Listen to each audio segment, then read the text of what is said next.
Hi, I'm Luminousz Star. Welcome to the channel. My current subscribers, you already know how special you are to me. Mwah! Thank you so much, my stars, for motivating me and inspiring me to keep Luminousz Star channel active. We're growing every day. We're growing by the second. We're growing by the minute. Okay? We are growing together. So keep sharing your stories. You don't know who's going to resonate with your stories. So not only do you inspire and motivate me to keep Luminousz Star channel active, it's also because you inspired and motivated me to go ahead and continue to share my story. You share your story, I share my story, we grow together, okay? Everybody who's joining me for the first time, welcome to Luminousz Star, and scroll down and find that subscription button and select it. This way you will become a part of the Star family. We already know you're a star, but why don't you go ahead and make it official by hitting that subscription button below and join the Star family. Welcome to Luminousz Star. Don't forget to like and share today's video and scroll down and look at that description box below. There you will find references and resources, and you will also find other information pertaining to today's video. Today's video is Narcissists mirror your shadow side, and often they do. However, because of all of the shenanigans, all of the tactics for source supply, and all the drama, most of us tend to overlook this. But in this video, I'll get into more detail about why it's not a great idea to overlook it. Now, what is the shadow side? The shadow side of a person, and I think a lot of you already get the idea of what that is. The shadow side of a person is, just like it sounds, it's in the shadows. It's not really what's presented out to the world. Those that are in relationships with us, they get to see the shadow side more often. Okay, let's just go ahead and face it. So when the narcissist has access to your shadow side, this is where it gets a little murky in the dysfunctional relationship. Now the key word is dysfunctional.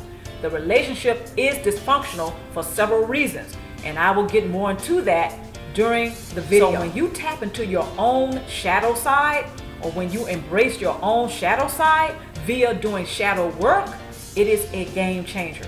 The narcissist and the cluster personality, they cannot tap into your energy field and use your shadow side against you. A lot of narcissists and cluster personalities, they do that. They will use a person's shadow side against him or her. While at the same time, what's ironic is that the narcissist is more familiar with their own shadow side, and they don't mind embracing it. How about that one? Okay, so having said all that, I want to go ahead and thank everyone in advance for your time. I certainly hope you enjoy this video. And again, don't forget to like and or share. Stay tuned for the video. Hi, I'm Luminousz Star. Welcome to the channel. The video, Narcissists mirror your shadow side. First point, it is very important to have the best relationship with yourself before attempting to have relationships with others. To balance self-love with expressing the love of others is less stressful rather than dysfunctional. Next point, embrace your shadow side. By resisting your shadow side, you may limit your abilities to live your life to the fullest due to fear. Shadow work helps one to embrace the good, bad, and ugly of themselves, which could encourage self-acceptance. So by doing shadow work, a person can learn how to love and accept themselves when they face the good, the bad, and ugly. By resisting the shadow side, the person usually does limit their abilities to live a full life because they're walking on eggshells.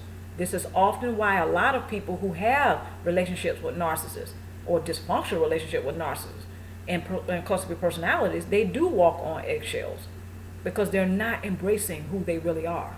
Yet they're trying to have a relationship with someone else. Another thing that embracing the shadow side does is to help a person to be fully engaged in a relationship with someone else. They can be present in the relationships with others rather than walking on eggshells, rather than living their lives in fear, because they're not only afraid of others, but they're afraid of their own shadows. I know we've heard that phrase before, afraid of your own shadow. Well, when a person embraces their shadow side, they're no longer afraid of their shadows. They embrace their shadows and they learn how to love and accept themselves. So that way they can have healthy relationships with other people.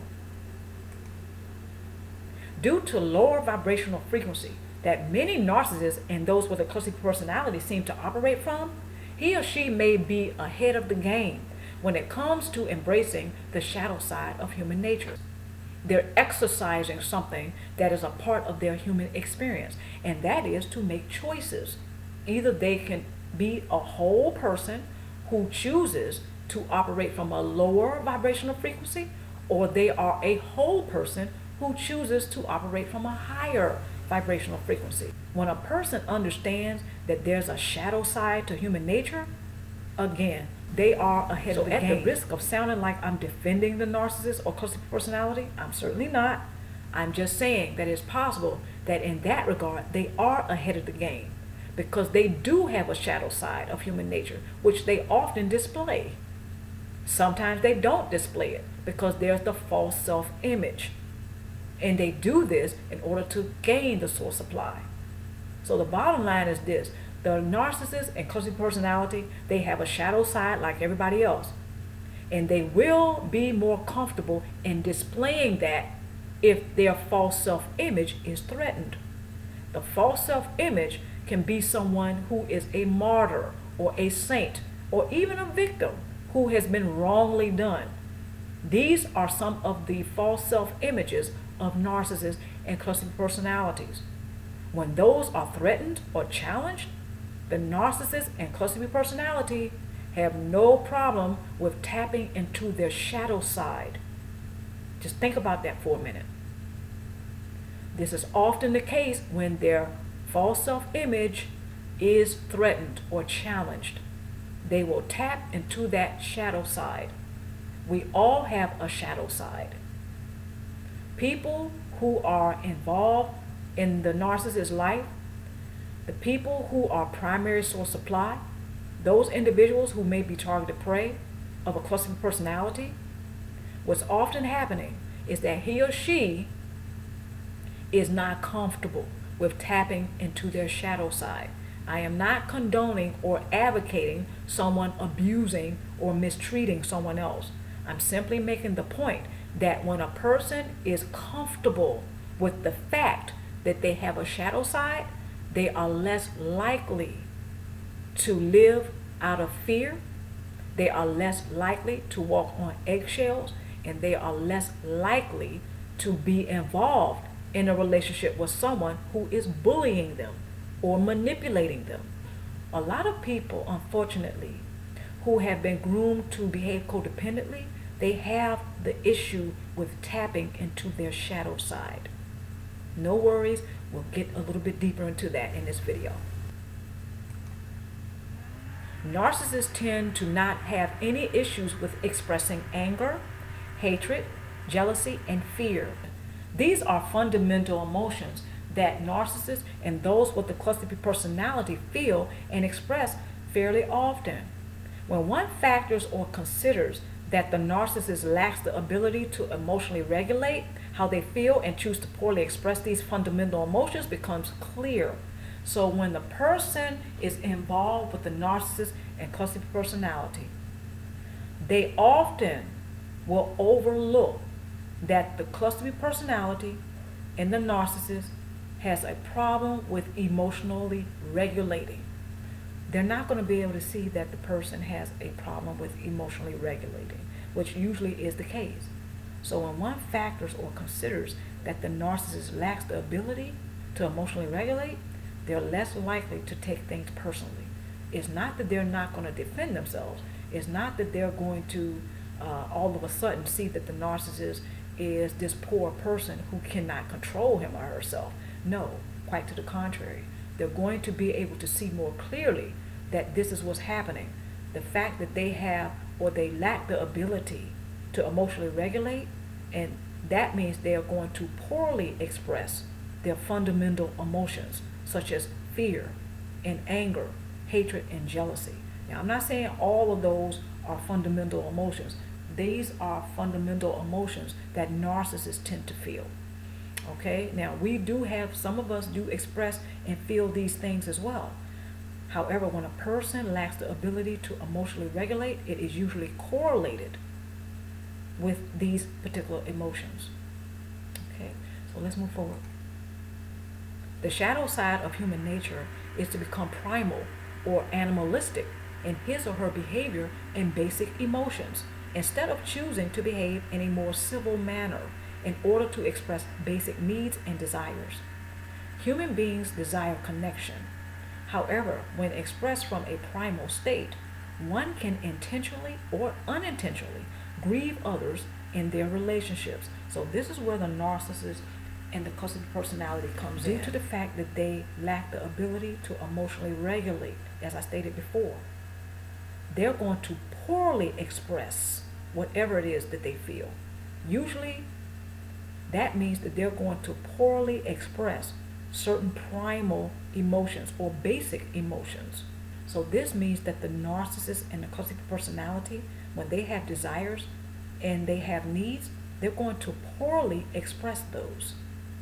So on one hand, the cluster personality is overly dependent upon others for source supply. On the other hand, the narcissist and cluster personality will deny this. So this can cause other people to feel grieved in the relationship with the narcissist and the cluster personality. So when the narcissist and the cluster personality is expressing their desires and needs in the relationship, they're not going to have a problem with tapping into their shadow side. Therefore, they will act like bullies. They will tend to, this is when they tend to tap into the energy fields of others, leaving others drained, instead of the others feeling like they are being fulfilled in the relationship. They don't feel very good in a relationship with a narcissist or the cluster personality, because the narcissist and the cluster personality, they are choosing to express their needs and desires in that relationships poorly, and it is directly linked to their lack of emotional regulation. Let's move on. Two basic emotions that all humans have are anger and fear, which are two of the fundamental emotions of narcissists and those with a cluster personality. Due to emotional contagion, some empaths who are in a dysfunctional relationship with a narcissist may feel his or her basic emotions during energy transference or mood transference. Okay, so these emotions, again, the basic emotion, anger and fear. Some who are empaths or some who behave codependently, they may feel these emotions a lot when they are in a relationship with a narcissist and a cluster personality, especially during energy transference or mood transference, which is very real. I want to go ahead and invite everyone to research energy transference and mood transference. This is something that happens between human beings involuntarily or naturally, also unconsciously. Some people are aware that that this is going on, but some are not aware that energy transference and mood transference often happens between human beings, especially when they are in relationships with each other. Those who are supplying a narcissist do not always embrace their shadow side. Therefore, he or she gives away their personal power. Narcissists and those who have a cluster personality can often mirror those who supply him or her, and vice versa. So for individuals who choose not to embrace their shadow side, in a sense, they're giving away their personal power. When the other person chooses to not embrace their shadow side, the narcissist and or cluster personality is well supplied, and they are giving away their personal power to the narcissist and or cluster personality. So the narcissist and the cluster personality, when they mirror the targeted prey, or when they mirror the primary source supplier, then often that person will overlook this, and they will look at the narcissist and the cluster personality as the enemy, when actually, more than likely, the narcissist and the cluster personality is a messenger. This person probably has some unresolved painful issues from his or her past. The narcissist and the cluster personality, let's face it, they're very good with mirroring other people, and not only that, they're very good with pushing other people's buttons. Okay, so this goes right into them being able to mirror the source supplier or targeted prey. The mirroring effect is not apparent to those who invest emotionally in a dysfunctional relationship with a narcissist or a cluster personality. This is one of the main reasons why the tendency to behave codependently remains in effect, while the relationship, regardless of countless attempts to change it, does not change for the better. The level of dysfunction that each individual brings to the dysfunctional relationship tends to be equally toxic. Now, this is not to excuse the diabolical acts, the dysfunctional behavior, and the tactics for source supply that tends to be very harmful. Okay, this is not to excuse the narcissist. This is not to defend the cluster B personality. However, the other person who is complying to be in a dysfunctional relationship with the cluster B personality and narcissist, they have to bring some type of toxicity or dysfunction. So the other person who complies and agrees to have a dysfunctional relationship with the narcissist or the cluster B personality, let's face it, they have to bring some level of dysfunction with him or her. They have to. There is no such thing as a person complying to a dysfunctional relationship unless he or she is bringing some level of dysfunction to the toxicity. They have to. Okay, it just doesn't work any other way.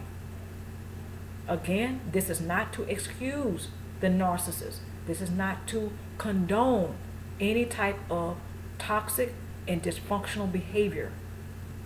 I'm just simply making a point here. When people comply to dysfunction, it is often because there's unresolved issues. There's painful, unresolved, and traumatic issues or a past that they have not addressed. That means that they are complying to dysfunction in their own life, and they're complying and joining someone else who is also bringing dysfunction. Therefore, they have a dysfunctional relationship.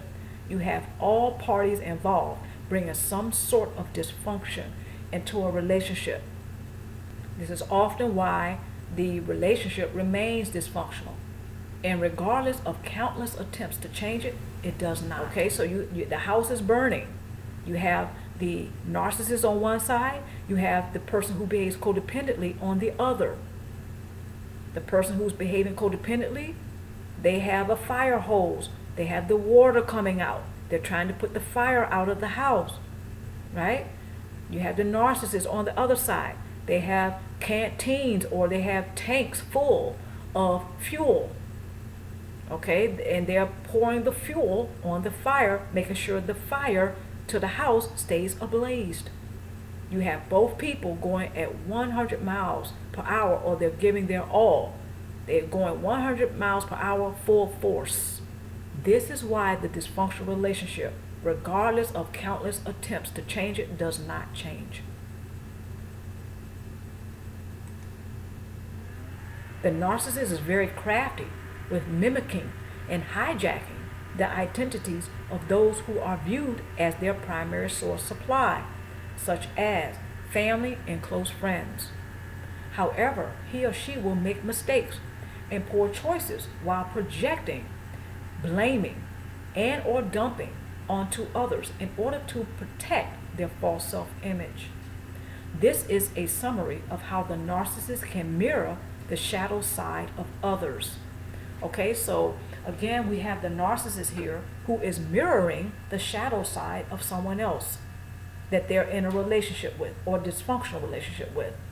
Yet, what the narcissist does is they will project onto other people the poor choices they've made, the mistakes they've made, and they will blame other people for it, all to protect their false self-image. So the narcissist will study and mimic other people. Then they will hijack the identities of the other individuals who are deemed as primary source supply, such as family and friends. And as I stated before, they take all of that and they mirror the shadow side of all of these individuals. When we make mistakes, when we make poor choices, that is our shadow side. That stems from our shadow side. So the narcissist is comfortable with dipping into their shadow side. They have no problem expressing their shadow side. which again is when they make mistakes and when they make poor choices. Here's the issue. The narcissist will then project all of that onto other people. They will dump it and they will blame other people instead of taking responsibility. And all of that is to protect their false self-image. On one hand, the narcissist has no problem with indulging and just diving and tapping into their shadow side. On the other, they blame other people for having the shadow side. That's just like a person who intentionally or unintentionally knocks over a glass of milk. They turn right around and they blame someone else who did not knock over the milk at all, but they dump on them. They blame them for it, and they project on that person after they have spilled the milk and actually enjoyed spilling the milk. The narcissist, on one hand, they indulge in their shadow side.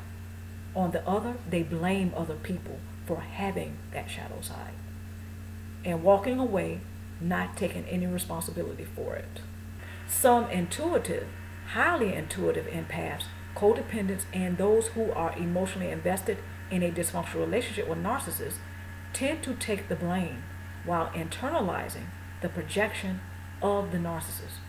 The mirroring effect is a vicious cycle of the narcissist irresponsibly pulling shenanigans, only to dump onto those that are adversely affected by it all. When the narcissist mirrors him or her, the codependency button is pushed. Therefore, the mirroring effect is used as a diabolical tactic for source supply, ensuring that their false self-image strengthens and remains unchallenged. When one attempts to reason and or comply with the shenanigans of narcissists and or cluster personality, they are behaving codependently instead of embracing his or her own shadow side. Mirror effect between narcissist and targeted prey, or the source supplier. All right, so these are just a few examples of how this plays out, how the mirroring effect plays out between a narcissist and a source supplier or a targeted prey. Number one, individuals who are searching to be accepted by others. Narcissist pretends to accept him or her by using the tactic of manipulation and seduction. Now, this is how the narcissist will mirror a person who is looking for love in all the wrong places. They're looking to be accepted by others. This is a person, again, who can behave codependently. The narcissist will mirror that person and pretend to accept and love him or her by using the tactic of manipulation and seduction. The second example, individuals who have been grieved by the narcissist or someone else, desiring validation and closure. Narcissist manipulates him or her by using the tactic of deception, by telling him or her what they want to hear, then at their most vulnerable point pulls the rug out from under them, abruptly leaving the relationship once again. So the narcissist will mirror that person. This person is desiring the validation. They're desiring the closure. This person is hurt, or they're hurting. So the narcissist comes along and they manipulate him or her. They mirror him or her. So they're using the tactic of manipulation and deception. They tell him or her what they want to hear. So at their most vulnerable point, they will pull the rug out from under them, and they will again abruptly leave the relationship, leaving things unsaid and undone, and that person has more pieces to put back together. So in a nutshell, they are worse off than they were before the narcissist came back around. Okay, next example. Individual desires to be loved. Narcissist mimics his or her higher vibrational emotions, such as Narcissist mimics his or her higher vibrational emotions, such as joy and gratitude. By using seduction, the narcissist toys with the emotions and mind of the targeted prey for source supply, while never reciprocating while never reciprocating their love. This is very often the case. When the narcissist and cluster personality may come back around and they mirror someone that they have hurt or grieved before. That person desires to be loved. He or she may give the narcissist another chance. So what the narcissist does in order to mirror him or her is they will mimic. They will study and they will mimic their higher vibrational frequency emotion, such as joy and gratitude, because the narcissist naturally cannot empathize with others. They cannot feel love for others. They have secretly vowed not to love anyone. So they can only mimic and copy or imitate the higher vibrational frequency emotions such as love, joy, gratitude, and so on and so on. They can only copy that. They can only pretend. So by using seduction, again, we're talking about the mirroring effect here. By using seduction, the narcissist toys with the emotions and the mind of the targeted prey for source supply, while never reciprocating their love. So it is all for sport. The narcissist likes to toy and play with the emotions and minds of other people that they know, love, and or care about them. They do this all for the source supply. Next example. Individuals wish to build a healthy and loving relationship with the narcissist. Narcissist has secretly vowed never to love others. The narcissist constantly blames, fault finds, character assassinates, gossips, manipulates, while others are operating from a sincere place in order to build a healthy relationship with him or her. Others who may behave codependently take the blame, internalize, and comply with the shenanigans of the narcissist, who uses others for their capacity to sacrifice themselves for love. So this is an individual, again, that the narcissist may mirror and toy with, knowing very well that that person really does come from a sincere place. The narcissist knows this. Very often the cluster personality knows this. However, the narcissist and cluster personality, they are only loyal to the false self-image. So all the while, they mirror the other person that they know is coming from a genuine place, because they know the person truly does love. They know the person really does care to have a healthy relationship with him or her. The narcissist uses their mirror by manipulating. They character assassinate. They fault find. They blame, all the while knowing the other person is sincere. Here's the thing. Each person in each one of these examples, they have one thing in common, and that is that they behave codependently. They lack the ability to love themselves. That's another thing they have in common. And the narcissist mirrors that by manipulating, by gossiping, by character assassinating, by fault finding, by blaming, and doing all of a host of other shenanigans for source supply. This does not excuse the narcissist. This does not excuse the cluster personality's diabolical, dysfunctional, and toxic behavior. I'm simply pointing out in these 4 examples here how a narcissist mirrors other people in their dysfunctional relationships. References and resources. You can find this in the description box below. I want to thank everybody for joining me today or tonight. Wherever you may be, I certainly hope you are doing well. And of course, stay tuned for more vlogs and stay tuned for more videos.